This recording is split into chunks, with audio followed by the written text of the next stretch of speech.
Halo, selamat pagi Glenda dan juga sahabat Mira Aset. Jadi mungkin kemarin sudah mendengar ya bahwa ada peningkatan kinerja laba bersih yang masih ada di AKR Korporindo atau AKRA pada periode semester 1 2023. Namun terlihat mungkin secara quarter on quarter mengalami penurunan. Mungkin bisa ke next slide. Jadi kalau misalnya kita bisa bedah secara lebih detail lagi mengenai kinerja daripada segmen-segmen usaha yang ada di AKR Korporindo ini kan utamanya ada dua segmen yang berkontribusi terhadap laba bersih maupun pendapatannya. Yaitu pertama ya, dari segmen distribusi bahan bakar dan juga kimia dasar dan kawasan industri. Jadi kenapa pada waktu semester 1 2023 itu terlihat masih mengalami kenaikan secara year on year di semester 1, namun secara quarter on quarter di kuartal 2 2023 itu mengalami penurunan. Jadi kalau kita lihat di sini kinerja dari segmen distribusi BBM dan kimia, secara quarter on quarter memang secara revenue-nya itu mengalami penurunan, namun juga yang terlihat yang lebih dalam mengalami penurunan adalah kawasan industrinya. Kalau untuk segmen distribusi BBM dan kimia, mungkin kita ingat di kuartal 2 atau di bulan Juni itu ada libur yang cukup panjang untuk Hari Raya Idul Adha, kemudian juga Waisak, kemudian juga Hari Kesaktian Pancasila. Tentu itu membuat perusahaan-perusahaan atau emiten yang bergerak di bidang distribusi dan logistik itu mengalami penurunan kinerja juga. Selain tentunya faktor penyesuaian harga BBM dan juga chemical yang sudah lebih rendah kan ya daripada kuartal 1. Itu mungkin penyebab penurunan daripada segmen di distribusi BBM dan kimia. Tapi untuk yang di kawasan industri ini sendiri memang terjadi stagnansi ataupun mandeknya penjualan lahan tidak banyak berubah seperti yang dibukukan di kuartal 1. Jadi memang di situ kontribusi laba sebelum pajaknya mengalami penurunan yang cukup signifikan, mencapai 92% quarter on quarter. Tapi secara year on year dia masih berkontribusi cukup besar terhadap pertumbuhan Oke. laba bottom line-nya AKR Korporindo.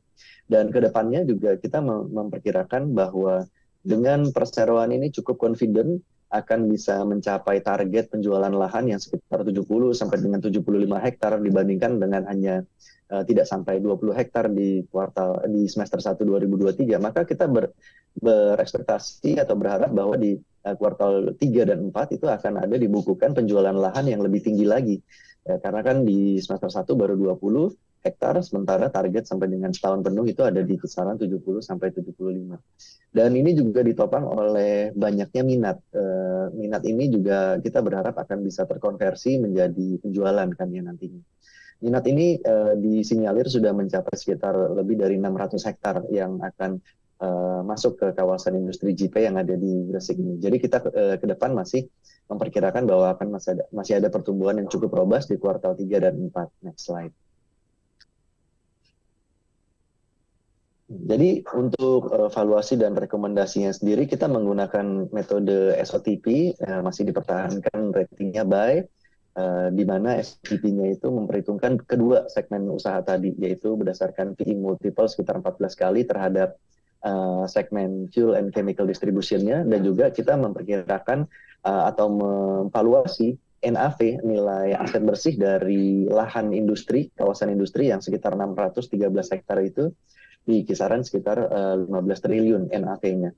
Dan kita sudah menerapkan diskon sekitar 70%, dan secara gabungan target price di antara kedua segmen usaha tersebut menghasilkan target price sekitar 1780, mengimplikasikan lebih dari 20% potensial upside dari harga sekarang.